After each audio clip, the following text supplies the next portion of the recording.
few friends myself, such as All right. Well, Sean. good morning and welcome to Unfortunately, Sean just science seminar for today. Science seminar slid before spring off break. of the internet. So we have with us today Jesse Sharpe, and he is going to talk a little bit about technical writing. And I think the idea is to use big fonts and few words, and the message gets pretty clear. Just to introduce you to Jesse Sharpe. He's one of our own. Okay. He works here at Laterno in was it the English department? Is that your home? Mm-hmm. Okay, so he calls the English department his home. Yeah, he's an assistant professor of English, and he's the director of the Writing Center. He has a BA in English from Simpson University, and he has an MS in Library and Information Science from Drexel University. Okay, that's interesting. How many people do you know with a degree in Library and Information Science? How many? One now. One more than you knew before, right? And he has a PhD in English from the University of St. Andrews. Okay. So he is going to try to see what he can do to help us as we as scientists and engineers try to write things and write things clearly in ways that other people can understand them. So let's give Professor Sharpe a warm welcome.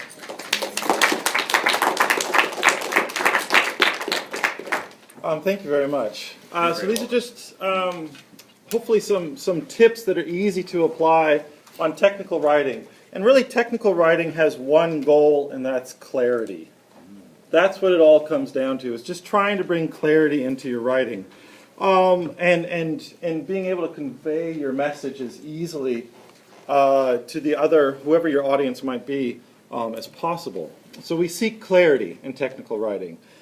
And one of the reasons that we particularly have to seek clarity in English is because English is kind of an odd language.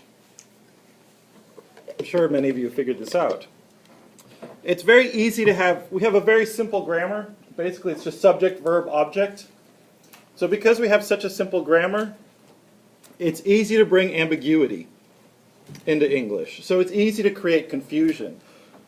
Hence, man eating tiger, the man is eating the tiger, or man eating tiger, the tiger is eating the man.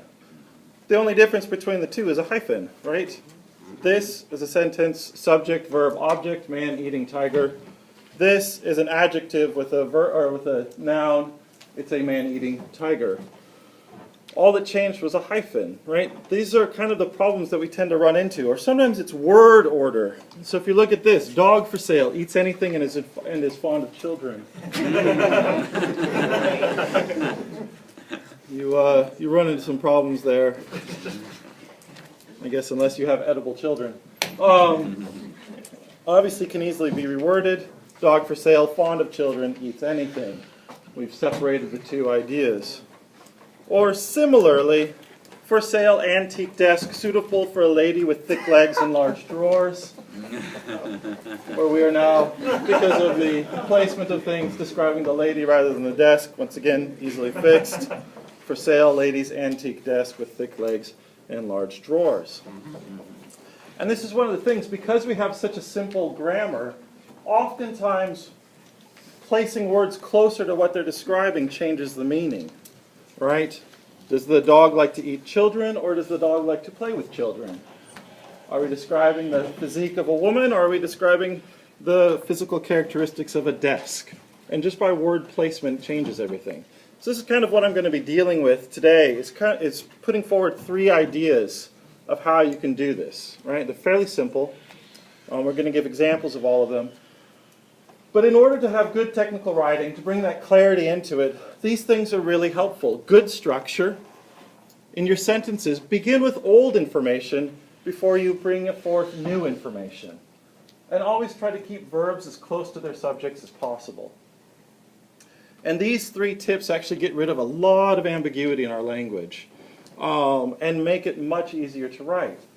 And this is especially important in science writing because you have to convey such important information, and you're dealing with such technical aspects that misunderstanding through ambiguity can have real effects, negative effects, or positive, depending on how clear you are. Also, as more and more of academic and scientific work is grant-driven, the easier your grant proposal is to read, the more likely you are to succeed. So, if you want to get ahead, learn how to write. And if you want to write well, write simply and clearly.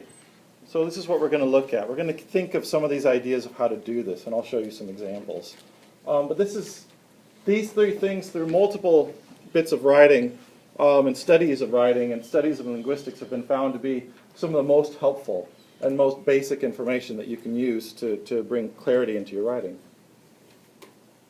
So we'll begin with good structure. Right? Good structure, one thing that's nice is that you have to have a strong outline. And what I love about science writing, and noted that I have an MS, so I actually do have a master's in science, which is rare for people in the English world. Usually, we're just Bachelor's of Arts, Master's of Arts, PhD, but I have BA, MS, PhD. So I had to do a lot of science writing and use the styles that you guys have to use. And one of the things that's really nice is that you actually have outline built into your lab reports, built into APA style, which I know a lot of times you have to write by, built into grant proposals. They tell you the structure that they want you to put it in. And so I really like that. That's really handy. So follow that, right? So they tend to give you a strong outline already. Usually when I'm teaching to the humanities, we don't get a strong outline. Somebody just says, talk on a subject, and then we have to create an outline. So that I usually spend a lot of time on strong outlining for the humanities. But you guys tend to have it already. So I'm going to focus more on each paragraph. Each paragraph should begin with a topic sentence. And this is a way to also outline your writing within the outline, to build sort of a second tier outline. So what we're going to do is I'm going to show you a paragraph. This is actually a pretty well written paragraph. This is from a science piece. If I mispronounce words, I apologize. It's from biology, and I am not a biologist, as you'll probably see. But this is a real paragraph from a real work. So many species of crustaceans have enlarged appendages used in fighting. In stomatopods, for example, the second pair of maxillipeds, or maxillipeds. Thank you, yeah, maxillipeds, has been lengthened and strengthened to produce powerful weapons, the raptorial appendages, which are used in both prey capture and fighting. A subset of the stomatopods species, termed smashers, use their raptorial appendages to disable armored prey, such as mollusks and crabs. When these weapons are used against conspecifics, they are capable of causing serious injury, even death. In another group, the snapping shrimps, the claw or chela of one of the first pair of walking legs is greatly enlarged. This claw can be closed rapidly to produce an audible snap. A snap produced against the body of a conspecific is capable of causing severe injury. So this is a nicely written paragraph. It gives you a lot of information, but it does it in a way that's easy to follow. And one of the ways that you know this is if we look at that first sentence. It's really good. Many species of crustaceans have enlarged appendages used in fighting. Here's your first sentence of the paragraph. What is the whole paragraph going to talk about? Crustaceans with enlarged appendages used for fighting. If a sentence is not about that, it's not going to be in this paragraph. And so this makes it really easy. Even for somebody like me, who's not a biologist, I don't deal with crustaceans. I deal with poetry, right? But I know what a crustacean is. So you notice that it's very simple language. Many species of crustaceans have enlarged appendages used in fighting. Basically, if you've gotten through high school, you can probably understand that sentence. So it's a nice, easy sentence to hand to somebody. You give them a way in. But it also tells your reader exactly what you're going to talk about for the rest of it. And if you notice, every single sentence after that is only talking about that subject. This is a very kind way to write. And I say kind because you are treating your reader politely. You tell them exactly what you're going to do, and then you do it. And that really is one of the best things you can do in writing. Tell your reader what you're going to do, and then actually follow through. So treat your first sentence in each paragraph as a topic sentence. This helps you also stay on task. Because a lot of times I find in writing, and it doesn't matter which discipline I'm in, a paragraph will start, and then it kind of, like, you can hit a point where it feels like it's meandering. And you think, okay, you've lost your thread. And I'm losing my thread because I don't know what you were trying to say originally. You may have known what you were trying to say originally, but you've lost it. But since your audience didn't run the experiment or do the observation, whatever it may be, they really don't know what's coming next. And so the meandering can really be difficult. But by having a strong thesis or a strong statement of intent, basically with your first sentence, it's easy to follow along. And you'll notice the way that this ends, it's really nice as well. This claw can be closed rapidly to produce an audible snap. A snap produced against the body of a conspecific is capable of causing severe injury. This person has dropped back into very simple language. And if you'll notice, it's once again kind of rounding everything out. We began with crustaceans, enlarged appendages used in fighting. We have a snap by a large appendage used against an enemy, and it's fighting. So we have, it comes back around. So begin strong and kind of close off your paragraph in such a way that it creates a nice little unity to it. This is also really helpful because you can almost treat paragraphs as their own little blocks of information. So you don't necessarily have to think about writing an entire paper. Think about breaking it down into its parts and then writing those parts and then making sure that they fit together. But it's much easier to write transitions than it is to just look at a blank piece of paper and try to fill it. So think about this, right? This is really good. So good writers tend to do this. They begin a paragraph with a strong sentence, with a sentence that tells you exactly what's going to happen. And then in your sentences, you notice I'm moving from outline to paragraph to sentences, large to small. In your sentences, it's really nice to put your old information first. And this is another way to be kind to your reader. You're giving them a way in. I don't know what you're going to say because I've never read your paper before. So how do you bring me into it? How do you guide me through what it is you want me to learn? Well, give me something to hold on to. So you put the old information first. You put terms that are general terms or things like that. You put that at the beginning of your sentence as you introduce what comes after.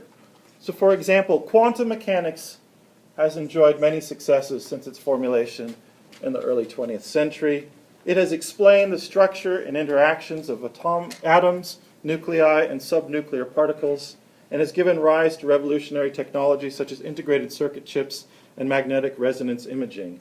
At the same time, it has generated puzzles that persist to this day.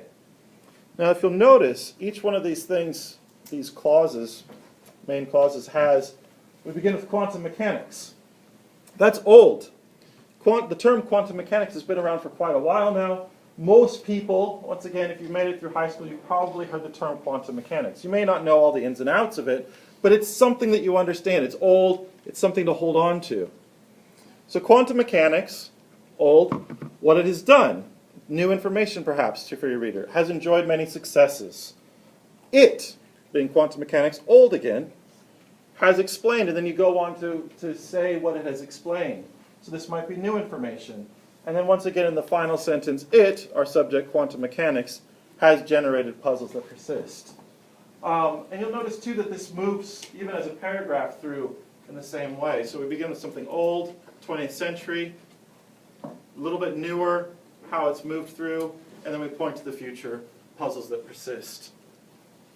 And if you'll notice in science writing, you kind of actually do this already, once again, because what are you supposed to do when you end a lab report or when you end a piece of writing in science?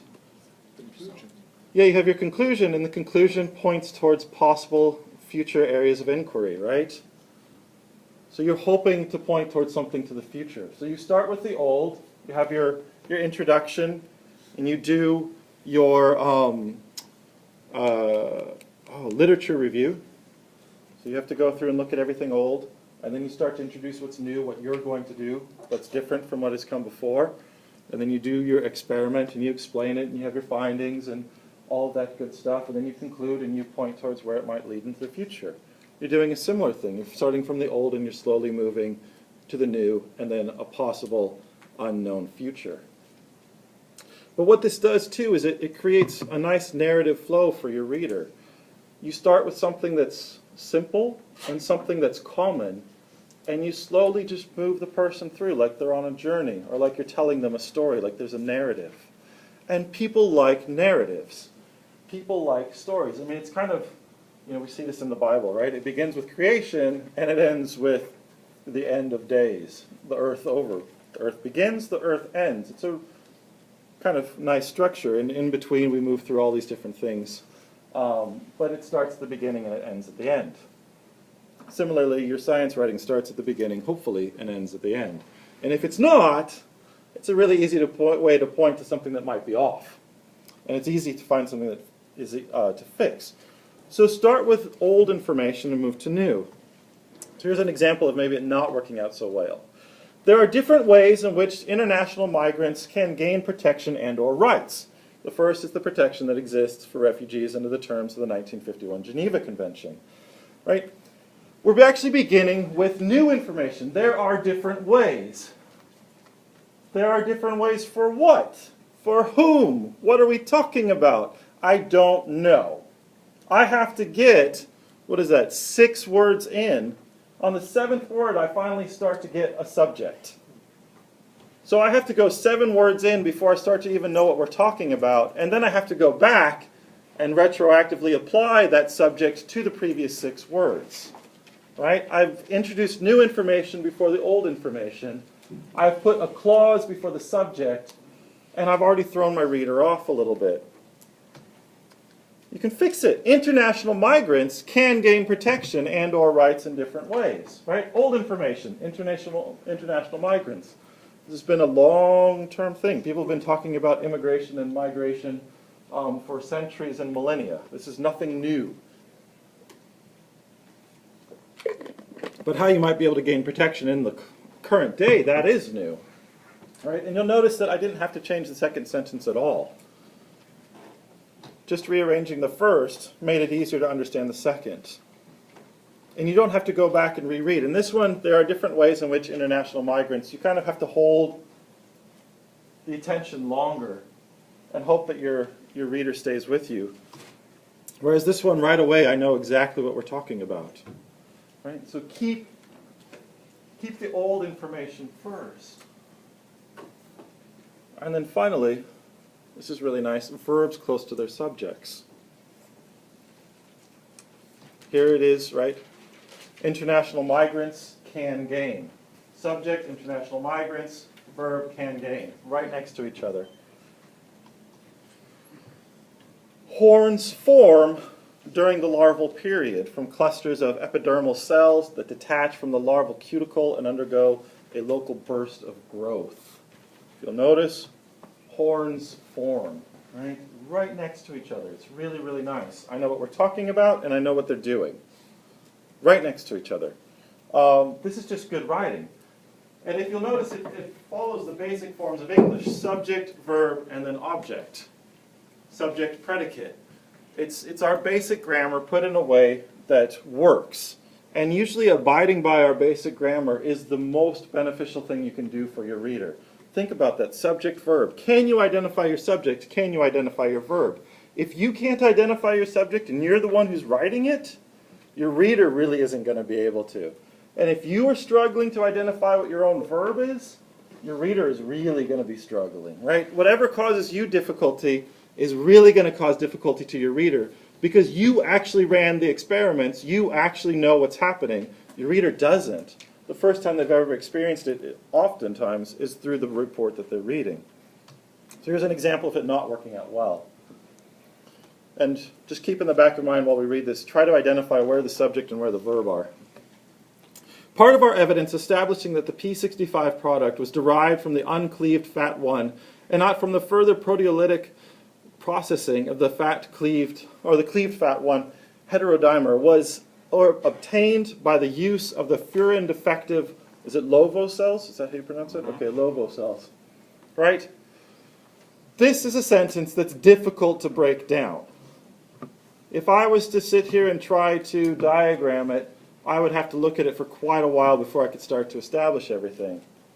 Right? Any guesses what the subject is? Yeah. Our evidence is the subject. And Actually, our evidence is part of a prepositional phrase. Yeah, so it would be part. It's kind of, this is where we start getting into the awkwardness of all these phrases on top of each other. Because our evidence is the most logical place to look for a subject. But it is, in fact, part. So part is our subject. We're already kind of in an awkward place to begin with. What's the verb? was obtained.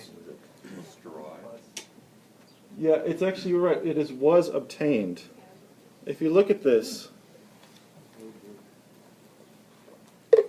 look at how many words there are separating the subject from the verb. Right?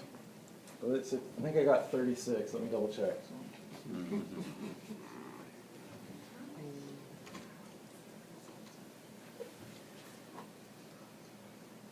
Oh, sorry, 26 and 27 are the 26 and 27 are the verbs, and then you have to move on. So this is a really awkward sentence.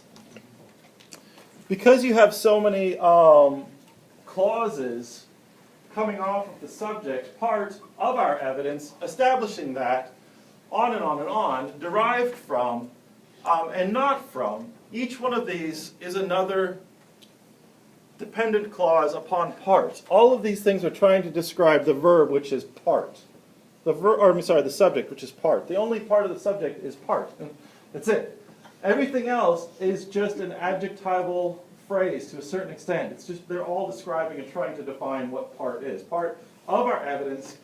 What is the evidence doing? It is establishing that the P65 product, what is the P65? It was derived from uncleaved fat and not from, on and on and on and on and on. We still haven't figured out what on earth we're supposed to be doing with it, or why it's important, or what was done, until almost the end of the sentence. And then what we're trying to figure out is not all of those other things, we're just trying to figure out how it was obtained. It's really far apart. It's really, really confusing. They are strongly separated. So one way that you could easily do this, there are a few different ways actually. One that's rather simple is this. We established that the P65 product was not derived from the further proteolytic processing of the cleaved fat 1 heterodimer. Instead, by using full and defective Lovo cells, we discovered that P65 was derived from uncleaved fat 1. We established, we discovered. You split it into two sentences, and you put the subject next to the verb. What are you doing? You are establishing something, you are discovering something. Rather than here, you actually are obtaining. Technically, this sentence doesn't say what you're establishing or what you are discovering. This sentence is actually telling your reader what you were obtaining. That may not be actually what you want. So know what your subjects and your verbs are. This gives the same information, but it does so in a much, as we like to say, strong. It's using strong verbs and strong subjects. It's using active verbs rather than passive verbs. And by getting them right next to it, this is actually rather easy to follow. Yes? I had a question for you. Good English, you want the subject and the verb to be close together right at the start of the sentence. Yes. Are there languages that you're familiar with where you don't write that way? German. Yeah, I was gonna say German. German, you just have to have the verb second position, and you can do whatever else you want after that. So the verb second position, and everything else can go wherever you want it to. Most Latinate languages you can move around a lot. The problem is that we don't have markers to tell what part of speech something is. So, it's for the most part we don't change nouns, we don't give them extra endings or verbs extra endings if it's male or female, or if it's in the subject or in the object, if it's a direct object or an indirect object. We've simplified it. And that happened over several centuries. Basically, we dropped all of those markers by about the 14th century in written English. And then altogether, modern English, as we now kind of know it, is from about the 16th, 17th century. So we haven't had them for a very long time. But most Latin-based languages still retain some of Yeah, that? like if you write in Latin or if you write in French, Italian, Spanish, Portuguese, You usually have to do things like this. Most other Germanic languages do too. Like, we're actually the weird one in the Germanic family. And if you look at Old English, and I don't mean like Shakespeare. Shakespeare is actually considered early modern English. But if you look at Old English, which has to be translated, thinking Beowulf in its original, we actually did have the markers. We did have different things that delineated if it was a male or female, if it was what part of speech it was. You had to have different endings. So it dropped away. There's a lot of theories as to why. But basically, we had them, and then in 1066 the Norman French conquered us, and everybody spoke French, and then all of a sudden we decided we hated the French, and so we ran the French out, and we had to figure out how to write English again. And when English reappears as a written language in the 14th century, all of a sudden it doesn't have its endings anymore. So there's a lot of theories as to why all of a sudden it disappeared in a 150-year period. But yeah, so we had them and then we lost them. So in Old English you could do a lot more than you can do now as far as grammatically. What's really intriguing to me is why our major art form then, as a language, or as English speakers, were most known for literature, as opposed to other forms of art, or film, storytelling, when we have such a simple grammar. It's interesting to me, I think. I don't have an answer. I just think it's an intriguing question. But yeah, so you can do this differently in other languages, and this is also why for so long I think Latin did persist as the language of science and the language of theology, because everything was so precise, based upon the ending of verbs or pronouns or adjectives and adverbs. All of these types of things, based upon what endings you put on them, you knew exactly where they had to go in the sentence and exactly what they were describing. There's not a lot of ambiguity. In English, we have tons of ambiguity. We live in ambiguity. We swim in it all the time. This is why it can sometimes drive non-native speakers crazy, because there's a big difference between saying she's a beautiful woman and she's a handsome woman, or he's a handsome man and he's a pretty man. Those have very different markers for us. But if you look in the dictionary, they both mean physically attractive. So all the ambiguity comes in through word choice, through just culturally determined things that are very awkward. Yeah, so this makes science writing more difficult. I apologize, everybody. But I did not create our grammar. I was not alive in the 14th century. And yeah, I mean, the United States didn't exist, so me being a professor in the U.S. in the 14th century would have been really weird. I definitely would have had no influence on anything. But yeah, so these are really handy things. And I hope, moving from larger to smaller is actually a good way to do it as well. Make sure you have your outline. Make sure you know what you're doing at the large level, at the paper as a whole. And then after you have that established, then move into something smaller, your paragraphs. Make sure that each paragraph says what it's going to do, has a topic sentence for its first sentence, and then make sure that it actually does that. It's almost like you're signing a contract with your reader. This is what I am going to do now. And if you're not doing it, then your reader's allowed to call you on it. And your reader might be your professor who gives you a grade. It might be your employer who signs your paycheck, or it might be your granting body who determines whether or not to continue reading on. So it's handy to have this thing. Then think about your sentences. Old information before new information. And are my subjects close to my verbs? Am I keeping these together? And what's nice is, at first this might seem like a lot to look at. And it is. When you begin, this is why it's really good to have editors, right? Writing Center. No good writer writes without an editor. The sign of good writing is letting somebody else edit your work. The sign of good writing is not going it alone and just trusting that you're fine. Good writers rewrite.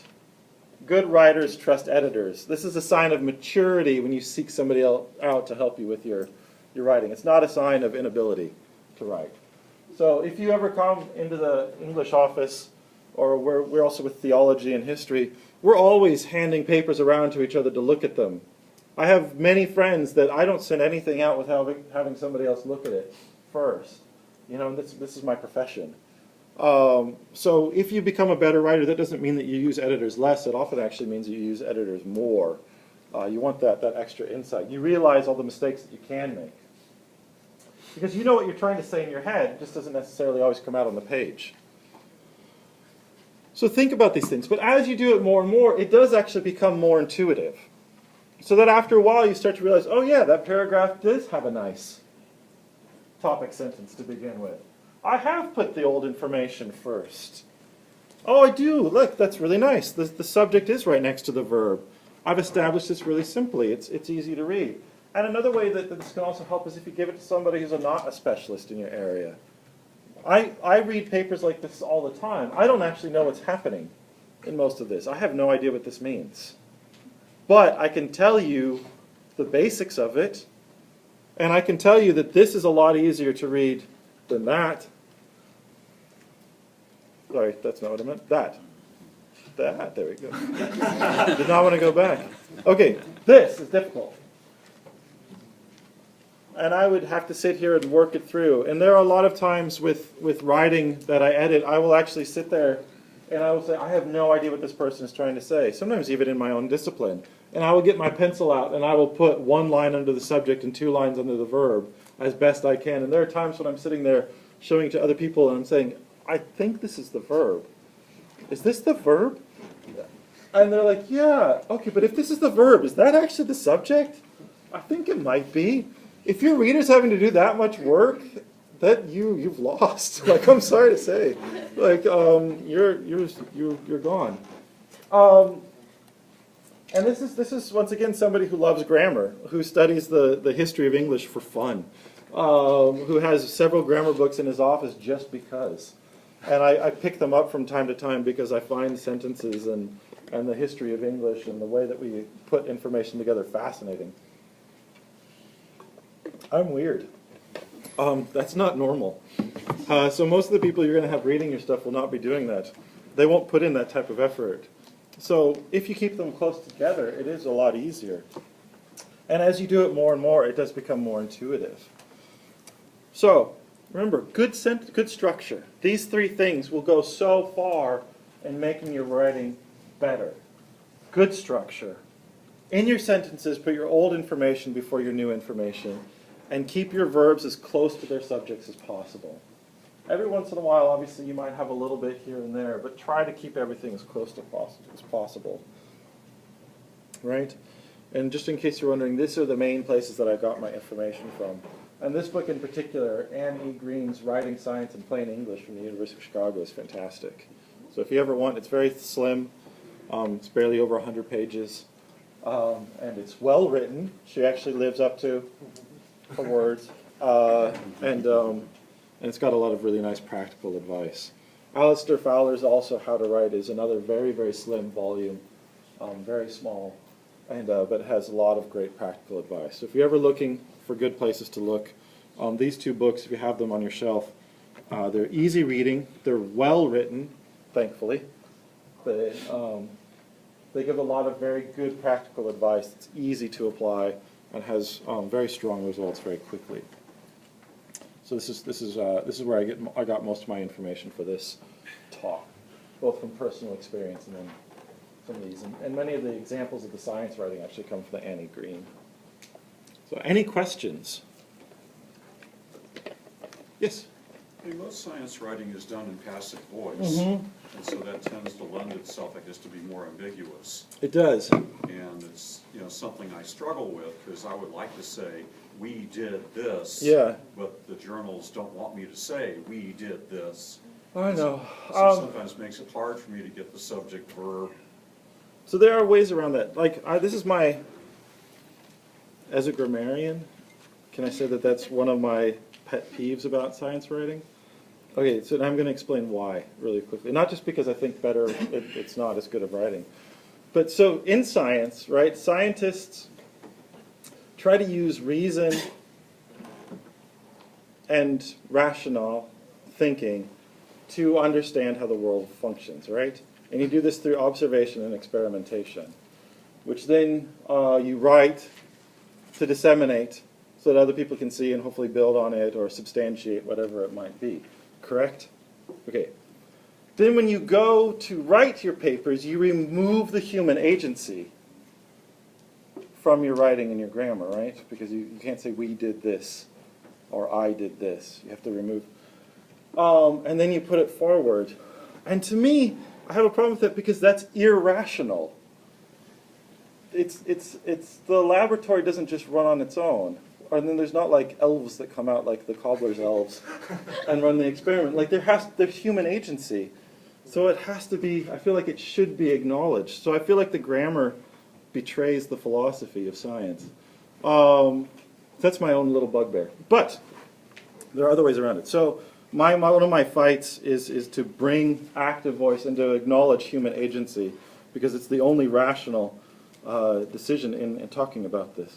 Because there's authors attached to the writing. So clearly somebody did it. But you see these we established, you can also run it very easily.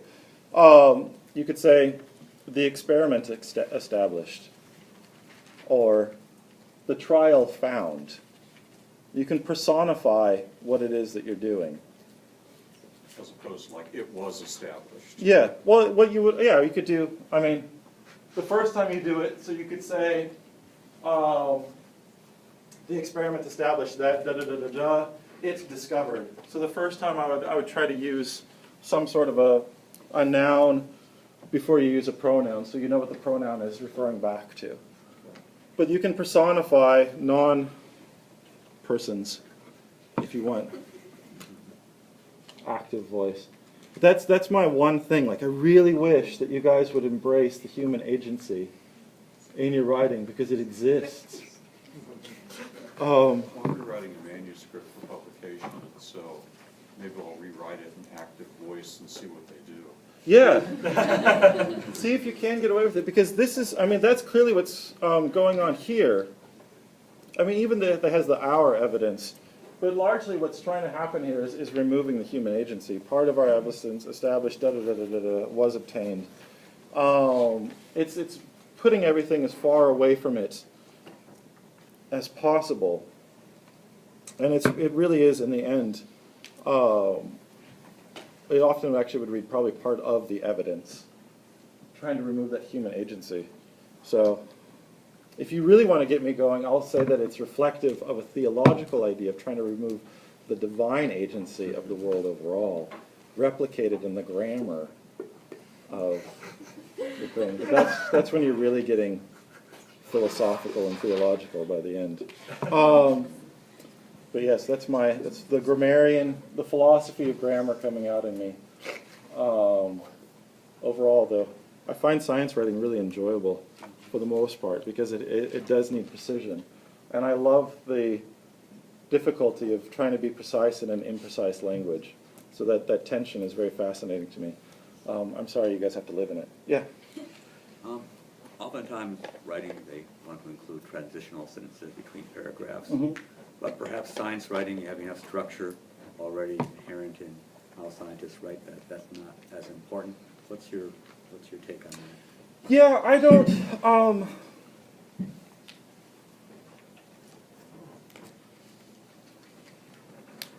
And I could have. I wish now that I had included more of this, because actually I have the two following paragraphs to this introduction, and I didn't bring them with me, so I apologize for that. But actually, this is exactly the way it ends. And then the next one just kind of continues talking on the same subject. There's not actually that strong of a transition between one and the other. But if you have established what you're talking about very strongly, like this is my methodology, and then your first paragraph in your methodology describes how you begin. And then the next, when you go through, you don't actually need those transitions because your reader will provide the transition. If it's put together in perhaps like a chronological order or some sort of very easily perceived order. I'm talking about this, and then we did this, and then we did this, and then we did this. Those transitions actually kind of are supplied by your reader. It's kind of one of the lovely things about when you look at how readers actually read, is if there's a strong structure already built in, your reader will provide the transitions from paragraph to paragraph. It's actually when there's a lot of confusion going on that your reader will get lost, and that's when they ask for the transitions. But in strong, if you have a strong structure, you can, I mean, I hate to say this, but I've done this many times. I've done things where I've gone through and I've created a strong structure, and then I've written the paragraphs and I realized that they were in the wrong order. Like it didn't work very well, and so I just cut and pasted them, and I didn't create any new transitions, and nobody minded. Nobody noticed either. Nobody could have looked at it and gone, oh, well, actually I think, did you used to have these in this order? Like nobody could establish that. Because you can almost treat paragraphs as their own little blocks of information. And if you're fulfilling all of these things really well, it actually, the reader does the transitions for you. I guess the topic Yeah. is kind of a transition. Yeah, it But, does. you know, in science writing, size and how many words you have is a big deal. And so if you can cut out any words anywhere, Yeah. you know, it's those transitional sentences that go first. Yeah. Well, this is the other thing, too. They found that writing in the active voice cuts about a third of words. Moving from the passive to the active tends to cut 30% to 33% of your words. So the really easy way, if you have to cut words, is to move to the active. Because if you'll, I mean... Just don't use personal. Yeah, just don't, you don't, I mean... Personify the expression. Yeah, I know. This is part of also, but like, this is, if you write all of your paragraphs and all of your sentences like this, you're going to use up a lot of space and a lot of empty words. If you move it to this, because everything's closer together, you can actually start to drop words rather quickly. And it's basically because clarity actually requires fewer words.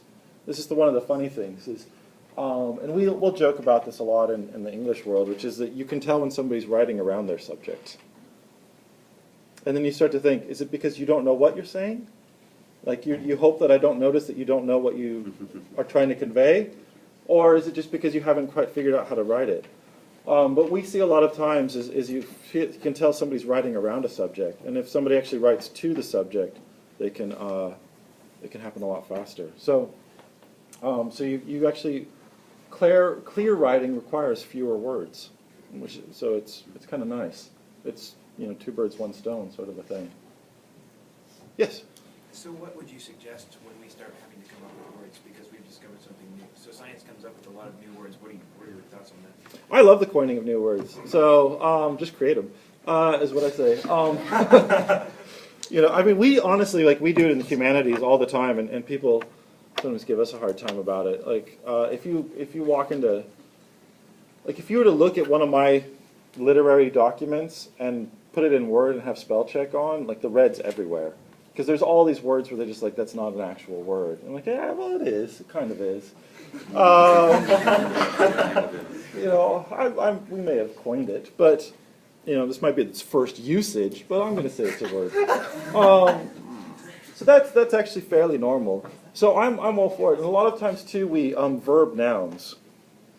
Will you go Xerox this for me? Well, Xerox is the brand name of a company that makes copiers. It's not a verb. But if you say, can you Xerox this for me, everybody knows what you're saying. Or, you know, can you Google that for me? Once again, Google is a brand name of a search engine. It is not performing an internet search, yet we verb it quite easily. It used to be that was heavily, heavily fought. If you look back in the history of grammar, English grammar, that was fought very strongly. People would say, no, no, no, you need a phrase that says, will you please search on Google for da-da-da-da-da. Because the verb is search, the verb is not Google. Google is a noun. But that's ridiculous. If you look back, you can go back centuries, if not millennia in English, and see that we've been verbing nouns for a long time. So you guys actually tend to do that a lot, maybe not realizing it. But I say embrace it. If a word does exist, try to use it. But if it doesn't, yeah, just go for it. Because languages that don't change are dead. And English is a living language, so it's going to change. And we don't speak or write like they did 100 years ago. It's close. This is why we can communicate and still read things from there. But, and people aren't going to write and read the way that we do now, 100 years hence. So, yeah, so that's fine. Although if somebody does correct you, just take their correction. Like, that's the other thing that's kind of nice about writing is it's easy to move words around, it's easy to fix things, and nobody dies, you know? This is another thing that I like about my discipline. If you misread a poem, nobody's life is ending.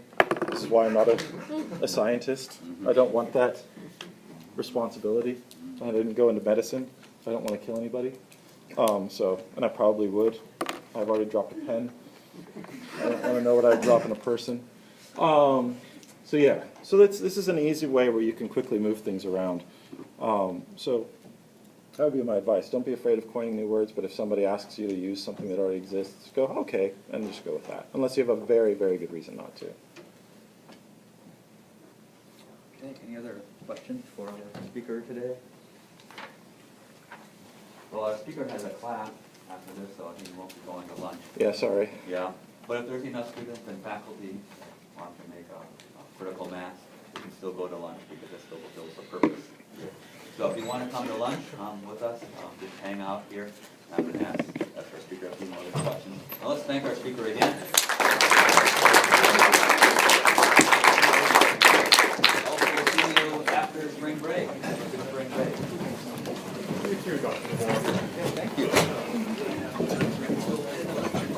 Don't log out.